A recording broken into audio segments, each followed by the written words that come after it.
G'day, welcome to the show. Soul Covers here. We are back. It is Monday, the 1st of September.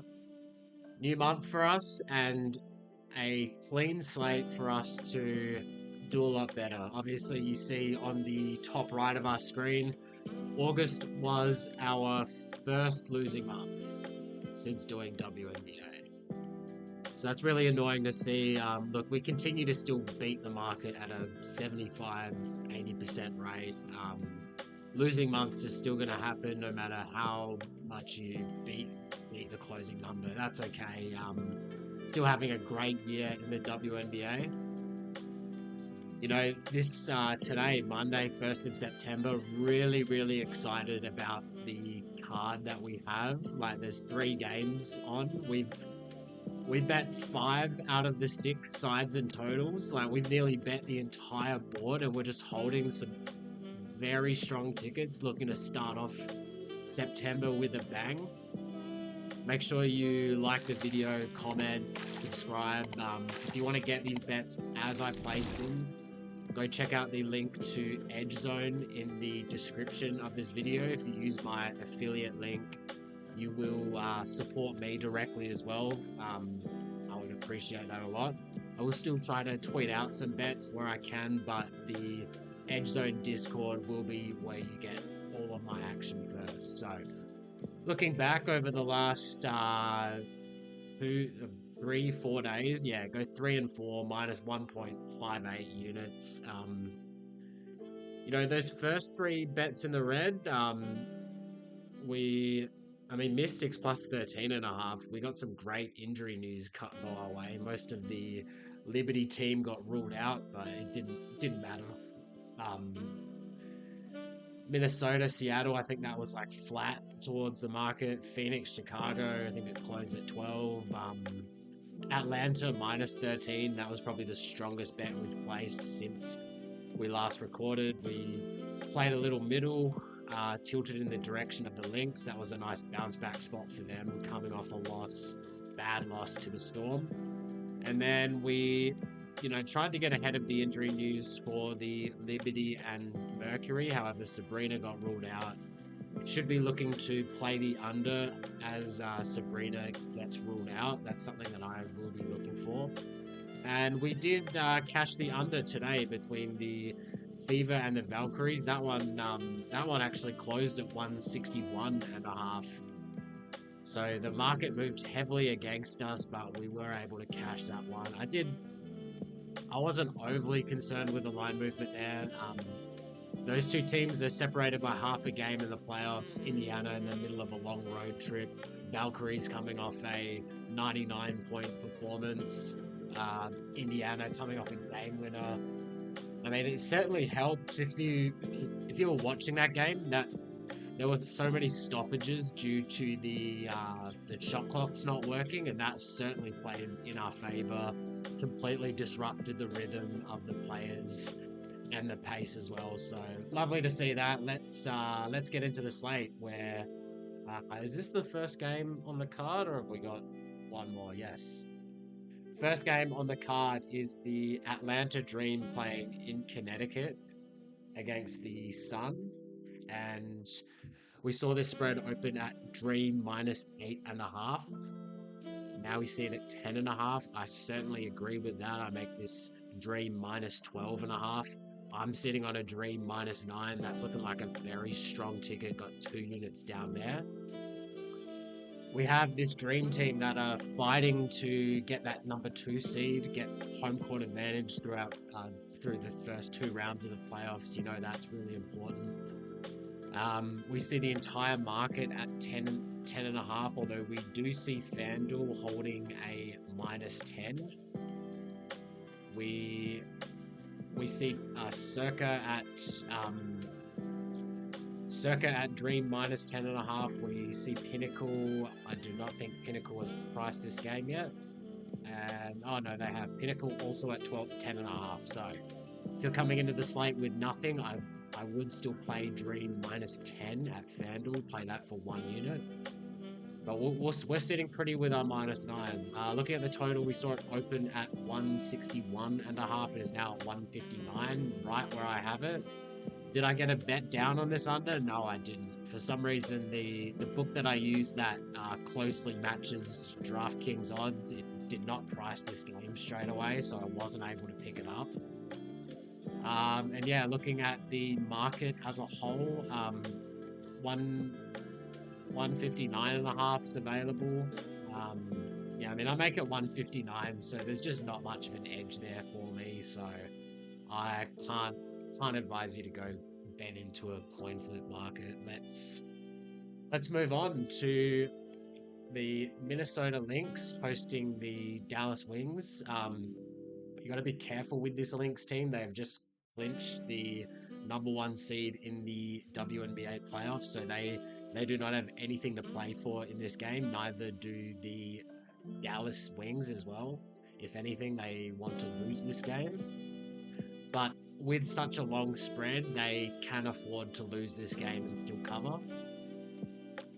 This one, and this is a really, good benefit of being in the edge zone. I'm keeping a close eye on the odds screen as soon as these games get priced, and we saw FanDuel open this game at Lynx -16, and we saw DraftKings open this at Lynx -13. So I just played 2-unit middle, Lynx -13, Dallas +16. We've got 3-point middle there. Very nice position to be holding. Very risk-free long shot. This game lands on 14 or 15. We win both our bets. It lands on 13 or 16. We cash one of them and push the other. So very nice position to have, risking 0.2 units to win a maximum of just under 4 units. So really nice position to be in there. Looking at the market, we see it's at 16.5 now. We see FanDuel actually at 17.5. So I make this Lynx -17, but I can't advise you to go grab like a 16.5. Like, just given the position the Lynx are in the standings, where they have nothing to play for. They do not need to win this game. They do not need to cover this game. These end of season results aren't, it's just not a number I'd be willing to take blindly. That's why I didn't even tilt my middle towards the Lynx, although I kind of wish I did looking back. So yeah, nothing I can really recommend on the spread here. Looking at the total, we saw it open at 166.5. Now at 168.5. We see Circa at 170. We see Pinnacle at 169. And this is a position where I am willing to go play. I got in nice and early. One of the first guys to the window on this one, got 166.5 over, got that down for 2 units. And this is one where I do like the over here. As I was alluding to earlier, Minnesota, they don't need to bring their A game here defensively. They've locked up the #1 seed. I do not expect a full effort out of them defensively, and that could mean the Dallas side can put up some points. We know that Dallas, second best over team in the league, third fastest pace team in the league.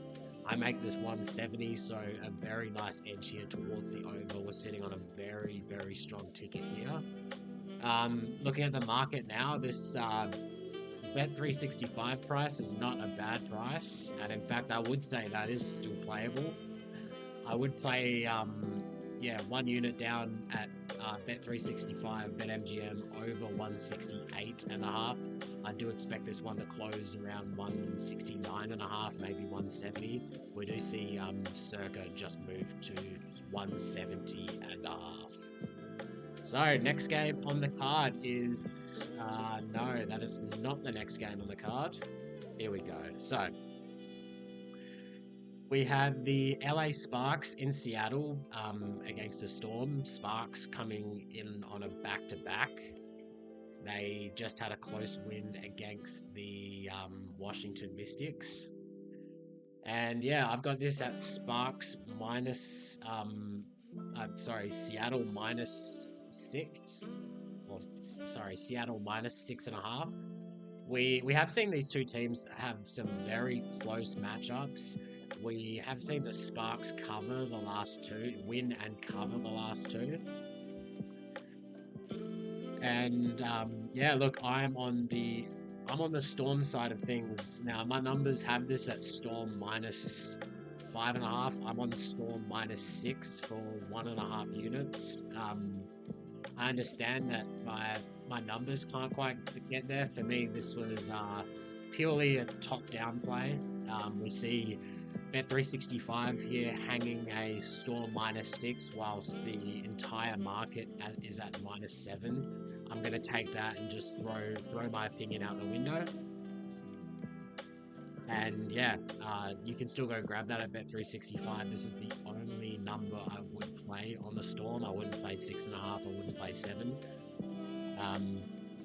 And yeah, looking at the total, we saw it open at 174.5. We see 174 here at Bet365. I would go and grab this minus 6 ASAP. We see Bet Online has just moved to 7.5, minus 115. That's pretty wild to see. I might have to add a bit to my position on the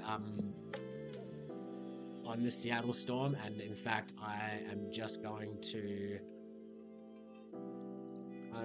add another half unit to Seattle minus 6. One pair of pants later. Okay, we are back. Placing bets, trying to make money, that will always take the priority here at Salt Covers. Yeah, Storm minus 6, definitely go play that if you are watching this, if that is still available by the time you're watching this. We do see Bet Online just move to 7.5, minus 115. We see Westgate move to 7.5, 7.5 as well. I would expect Circa to move there shortly. We will see. So looking at the total, we saw it open at 174.5. We see Bet365 at 174. We see Circa at 173. I do like the under here as well. I do expect this one to be a playoff level game. We have the Sparks fighting for their lives in the 9 seed. We have the Storm in that 7 seed as well. They're trying to avoid the Lynx in the first round, so expect a bit of a slower pace game here. I know, like, you got to shut your eyes, you got to hold your nose playing an under in a Sparks game, but that's exactly what we're doing here. Best available price is, I believe it's this 174 here at Bet365, and given that Bet365, you've got the 2 best prices in the market. I've actually parlayed both of them together as well for 0.2 of a unit. Definitely go play that as well if you want to play a fun plus EV parlay. And yeah, we've got so much action here today. I'm really looking forward to it. I think we've got an outstanding card today. Let's have a look at our best bets for this episode. And yeah, we're actually going to have to update this a bit. We've gotten some action live on the show. So now we're 2 units on the Storm. And we are also playing a parlay. We are parlaying these results as well. So Seattle minus 6, under 174, 0.2 units at plus 250. So anytime we can throw in a plus EV parlay there, we have to. Those Spark Storm positions that I've got from Bet365, I would absolutely go and play them. Those are the best available bets you can place. Let me know if you're tailing, fading. Make sure you go join the EdgeZone as well. You don't just get access to me, you get access to 9 other handicappers across college football, MMA, DFS. Lots and lots of good action there. They've got plus EV bots. They've got God, what else do we have? Just a really solid, sharp, supportive community where you can just bounce ideas off other smart people in the space. So until next time, let's get the milk salty!